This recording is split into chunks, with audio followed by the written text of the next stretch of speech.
I've been gardening on my own for about 4 years. When I was younger, when I was a kid, I helped my grandfather.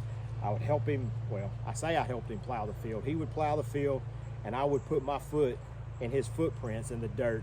I helped him pick, I helped him pull weeds, but as far as doing it on my own for the last 4 years, and I've made lots of mistakes.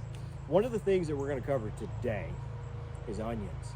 I cannot grow an onion, and I hope that we all can learn from the mistakes that I'm making. Now, here's the thing, some of you can grow an onion, and I'm so proud for you, but I can't, and I know there's probably some of you out there that can't grow an onion either. You've tried everything, different soils, you've tried different onions, and you know you got the right variety for the short day or long day. You've done all those things and nothing worked. I'm gonna suggest this, Egyptian walking onions. I read an article about them last year, and I ordered them and they came in pretty quick, and I got them in the ground in the fall, and they actually have done great for me. You can see here, I'll show you exactly what they're doing. They are like a bunching onion. They don't make a huge bulb, but they do have a bulb, and you can eat every part of it. So all of it is edible, and it all tastes like onions. Now, the reason they call them walking onions is because at the top of the stalk, they will make these. Let me find one that's a little bigger. These little bulbs, not very big at all. Some people use them and pickle them. And so they'll grow these on the top of that stalk, and the stalk will fall over under the weight, and wherever these little bulbs, wherever they land, they'll take root and they'll grow a new plant. Let me show you. These are the Egyptian walking onions. And here is an example of where these small bulbs that are on top of the stalk, they fall. So these would fall like those two. And they just take root and they grow a new onion for you.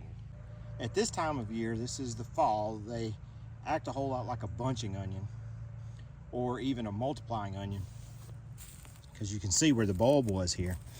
If I pull this out, you can see where they're starting to multiply here. And where the bulb was is actually a little bit soft, but you're okay with that because you get in there and get that out. There it is.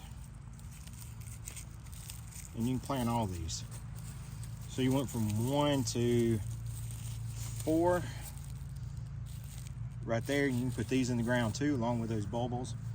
And these onions, man, you can have onions year round. Now, if you want to eat the bulb, obviously these don't make a bulb at this time of year, but in the early spring and well, spring, early summer, they will be a bulb. So where all that was together as one, that was a bulb, and then as summer proceeds, it divides in that bulb. And so you will have a bulb early in the summer, late in the spring, and then towards winter time, towards fall, you can eat the greens. So you can eat the greens year round. So this is an onion. It comes back every year. As you can see, it won't take long, and you can have a bed full. There's a lot of things I'm still learning, and I'm hoping in this channel that we all can learn from the mistakes that I'm making.